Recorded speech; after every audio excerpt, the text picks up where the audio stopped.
Halo semuanya, kami mahasiswa S1 Departemen Teknik Geodesi Fakultas Teknik Universitas Diponegoro, Semarang. Video ini kami buat dalam rangka untuk memenuhi tugas mata kuliah Otomasi Sistem Informasi Geografis dengan dosen pengampu Dr. Firman Hadi STMT. Kelompok kami beranggotakan 4 orang yang masing-masing dari kami bekerja sama untuk memenuhi tugas mata kuliah ini. Sebelumnya, perkenalkan, saya sendiri Ulfa Dr. Hikmah. Kemudian anggota kelompok kami yang lain adalah Muhammad Sabilillah Rosyad, Hadil Huda Baswi, dan yang terakhir Muhammad Fahru Rozik.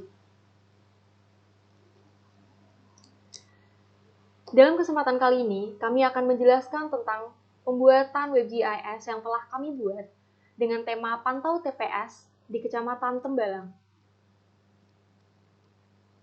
So, kita langsung saja. Sebagai background, WebGIS adalah sistem informasi geografis yang dapat diakses melalui internet. WebGIS dapat digunakan untuk berbagai keperluan, salah satunya adalah untuk menampilkan sebaran lokasi tempat pemungutan suara atau TPS pemilu di suatu wilayah. WebGIS sebaran lokasi TPS pemilu di Kecamatan Tembalang ini kami buat dengan menggunakan data simulasi, karena kami tidak mendapatkan data asli dari Komisi Pemilihan Umum atau KPU di Kota Semarang. Tujuan dari pembuatan WebGIS ini adalah untuk memberikan informasi kepada masyarakat tentang lokasi-lokasi TPS yang tersebar di Kecamatan Tembalang. Maka dari itu, harapan kami adalah ketika nantinya data dari KPU Kota Semarang telah kami dapatkan, kami dapat mengupdate lokasi-lokasi TPS yang kami muat dalam WebGIS kami dengan data yang sebenarnya. Serta tujuan lain ialah untuk menguji kemampuan dalam membuat WebGIS dengan menggunakan perangkat lunak open source. Di sini saya akan menjelaskan mengenai tujuan dari WebGIS kelompok kami. WebGIS kelompok kami, yaitu Pantau TPS, memiliki tujuan, yaitu untuk menghadirkan informasi bagi calon pemilih pada pemilihan raya 2024 nanti. Nah, WebGIS ini dikhususkan untuk masyarakat Kecamatan Tembalang, Kota Semarang. Untuk informasi yang akan ditampilkan, yaitu berupa terkait dengan lokasi TPS di Kecamatan Tembalang, kemudian posisi TPS-nya di Kecamatan Tembalang tersebar di kelurahan mana saja, serta jarak TPS dari DPT atau daftar pemilih tetap tersebut. Nah, selanjutnya WebGIS Pantau TPS kami ini dapat menjadi rekomendasi dan alat akses bagi masyarakat Tembalang dalam mencari lokasi TPS. Dan bukan hanya itu, bagi masyarakat lain pun di Indonesia maupun luar negeri sebagai pemilih tetap dapat juga mengecek apakah mereka terdaftar dalam DPT atau daftar pemilih tetap dalam pemilihan umum raya 2024 nanti. Baik, selanjutnya itu adalah tentang data ya. Jadi data merupakan salah satu bagian yang terpenting juga dalam pembangunan ataupun penyusunan WebGIS gitu. Karena di data inilah semua hal terkait tema di WebGIS yang akan diangkat itu akan diolah dan disusun gitu agar dari user ataupun dari pengguna webnya akan mengerti gitu tujuan dari admin dari webnya itu untuk menyampaikan apa gitu. Jadi pada tugas kali ini kelompok kami itu ada menggunakan 3 data karena tema kita adalah tentang persebaran ya, tempat pemungutan suara di Kecamatan Balang gitu. Jadi data yang pertama adalah data administrasi wilayah. Karena tadi sesuai studi kasusnya kita ada di Kecamatan Tembalang, jadi kita menggunakan Kecamatan Tembalang beserta kelurahan-kelurahan yang ada di dalamnya gitu. Kemudian data yang kedua adalah data demografi ataupun data non spasial ya. Data demografi ini sendiri berisi tabel-tabel gitu yang menjelaskan terkait seperti nama daftar pemilihnya, NIK, jenis kelamin, tempat TPS, TPS ID, alamat, serta kecamatan dan kelurahannya. Jadi data demografi ini ataupun data non spasial yang ini menjadi data kunci gitu pun atau sebagai database kita. Mungkin nanti akan kita olah di PostgreSQL atau PGAdmin yang akan dijelaskan di bagian selanjutnya ya. Untuk sebagai sumber data yang akan kita unggah gitu, akan kita jadikan sebagai inti dari WebGIS ini. Kemudian data selanjutnya itu berupa data spasial juga, yaitu data poin gitu pun data koordinat dari masing-masing TPS yang ada di kelurahan dan kecamatan Tembalang gitu. Dan yang perlu digarisbawahi adalah pada tugas kali ini ataupun pada kesempatan kali ini kita masih menggunakan data dummy itu karena kita sudah bersurat ke instansi yang terkait yaitu Komisi Pemilihan Umum ataupun KPU Kota Semarang, dan sudah ada perwakilan kelompok juga yang telah ke sana gitu dan sudah berdiskusi dengan pihak birokrasinya juga. Tapi dengan beberapa alasan belum bisa data yang real ataupun data yang asli digunakan sebagai keperluan tugas gitu, karena dengan ada alasan eh, kerahasiaan data gitu dan segala macamnya gitu. Jadi kita perlu highlight di sini kita masih menggunakan data dummy tapi tidak menghilangkan konsepnya gitu. Kemudian dari semua data ini nantinya yang akan jadi inti dari WebGIS yang akan kita buat. Selanjutnya, di sini saya akan menjelaskan bagaimana metode pembuatan WebGIS persebaran TPS yang ada di Kecamatan Tembalang. Nah, yang pertama, setelah data kami kumpulkan, yaitu data SHP, data DPT, dan data persebaran TPS, kami melakukan pengimportan data ke dalam software QuantumGIS. Nah, setelah diimport ke dalam software QuantumGIS, kami melakukan pengeksportan data ke dalam PostgreSQL. Tujuannya adalah untuk membuat base data dan entity relationship diagram. Mengapa membuat ERD atau entity relationship diagram itu penting? Tujuan kami membuat ERD itu adalah agar data-data yang ada itu terintegrasi satu sama lain. Selanjutnya kami melakukan pengkonekan basis data ke dalam GeoServer. Nah, di GeoServer ini sendiri kami memvisualisasikan data geospasial dengan menggunakan Web Vector Service. Mengapa kami menggunakan Web Vector Service? Karena data-data yang kami gunakan di sini adalah data-data vektor atau SHP. Selanjutnya, untuk pembuatan peta yang lebih interaktif dan pemvisualisasian yang lebih lanjut, kami menggunakan Mapstore. Nah, di dalam Mapstore ini sendiri, kita dapat memvisualisasikan diagram serta atribut-atribut tabel yang ada di dalam peta yang kita buat. Selanjutnya, kami mendesain mockup. Dalam pendesainan mockup ini, kami menggunakan bantuan software Visual Studio Code. Dengan Visual Studio Code ini, kita dapat mengganti judul atau membuat fitur-fitur yang ada di dalam WebGIS sesuai dengan yang kita inginkan atau kita butuhkan. Selanjutnya adalah kami melakukan pengintegrasian antara WebGIS dan mockup yang telah kami buat.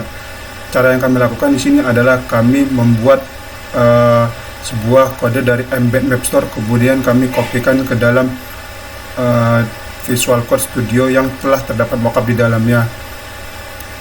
Selanjutnya kami adalah melakukan proses hosting. Hosting di sini kami lakukan agar WebGIS yang masih dalam bentuk server lokal dapat diakses oleh publik atau dapat diakses dengan menggunakan internet agar WebGIS tersebut dapat diakses secara umum. Selanjutnya, kami akan mendemonstrasikan WebGIS yang telah kami buat. WebGIS kami dapat diakses melalui link sebagai berikut.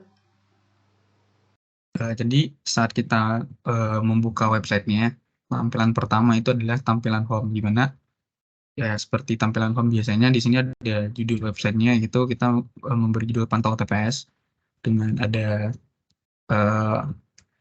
deskripsi ya, jadi cari lokasi TPS terdekat dari posisimu dan temukan fakta menarik tentang TPS-nya gitu. Kemudian di bawah deskripsinya itu ada button atau tombol yang apabila diklik akan langsung menuju ke bagian petanya gitu untuk user mencari TPS terdekat ataupun tempat TPS dia bisa memilih gitu. Kemudian di home sendiri di bagian atasnya itu ada bagian navigasi, ada home, ada about us yang mungkin berisi tentang anggota-anggota kelompok.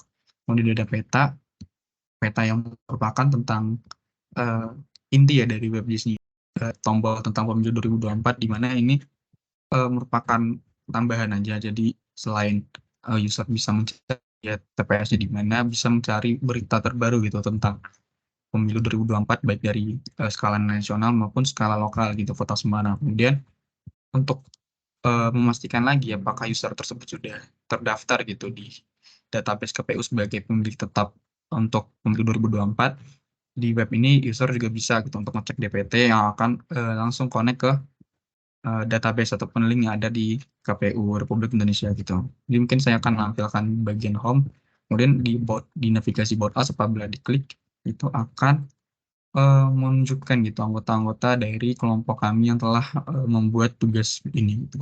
Selanjutnya kami akan menampilkan visualisasi data persebaran TPS di Kecamatan Tembalang yang telah kami masukkan ke dalam mockup dan kami lakukan proses penghostingan. Nah, dapat dilihat di sini terdapat 24 titik TPS yang telah kami buat di dalam 12 desa, yang mana di tiap desa kami menggunakan 2 TPS. Nah, data TPS ini kami simbolisasikan menggunakan warna titik berwarna merah. Nah, setelah diklik akan muncul nama kelurahan dari TPS tersebut, nama TPS, nama kecamatan atau ID kecamatan, nama desa atau desa ID. Nah, serta kami juga menambahkan informasi mengenai alamat di dalam titik TPS yang telah kami lakukan digitasi. Data yang kami gunakan di sini merupakan data yang bukan real, karena rencana awal kami menggunakan data dari TPS yang ada di KPU Kota Semarang. Namun dari pihak KPU Kota Semarang belum bersedia untuk memberikan data persebaran TPS kepada kami. Sehingga di sini kami menggunakan data yang mana kami melakukan digitasi untuk titik-titik TPS yang ada di Kecamatan Tembalang ini. Dalam WJAS kami juga menampilkan jumlah daftar pemilih tetap di Kecamatan Tembalang pada pemilu 2019 dengan bentuk diagram sebagai berikut, di mana 48,4%-nya pemilih tetapnya adalah laki-laki, kemudian 51,6%-nya adalah perempuan, dengan 0,09% atau 120 jiwa dari total pemilih tetap di Kecamatan Tembalang adalah masyarakat disabilitas. Lalu, pada dashboard pemilu 2024, di sini terdapat button yang akan mengarahkan user ke website KPU RI dan juga KPU Kota Semarang. Sebagai contoh, ketika kita klik button KPU Kota Semarang, maka kita akan diarahkan atau directed ke website KPU Kota Semarang.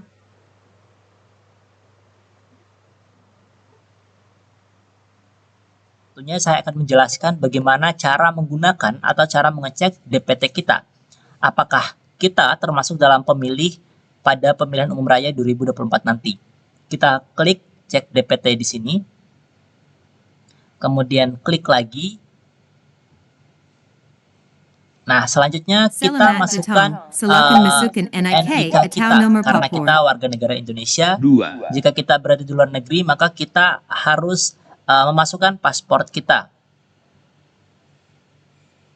Nah, di sini keluar saya sebagai pemilih pada 2024 nanti pada TPS 4 dengan lokasi pemilihan di Kelurahan Lanta, Kecamatan Lambu, Kabupaten Bima. Jadi seperti yang telah saya jelaskan sebelumnya, cek DPT ini dapat digunakan oleh semua masyarakat Indonesia yang memang terdaftar dalam calon pemilih tetap pada pemilihan umum raya 2024 nanti. Selanjutnya pada dashboard Contact Us terdapat kontak dan juga alamat kami, di mana ketika nantinya user menemukan problem atau isu saat mengakses WJIS kami, maka user dapat melaporkannya atau menghubungi kami melalui kontak yang sudah tertera. Atau jika terdapat feedback ataupun masukan, dapat disampaikan melalui kontak berikut. Itulah penjelasan mengenai pembuatan dan juga demonstrasi WebGIS yang telah kami buat. Semoga dapat memberikan insight kepada teman-teman terkait proses pembuatan WebGIS. Terima kasih.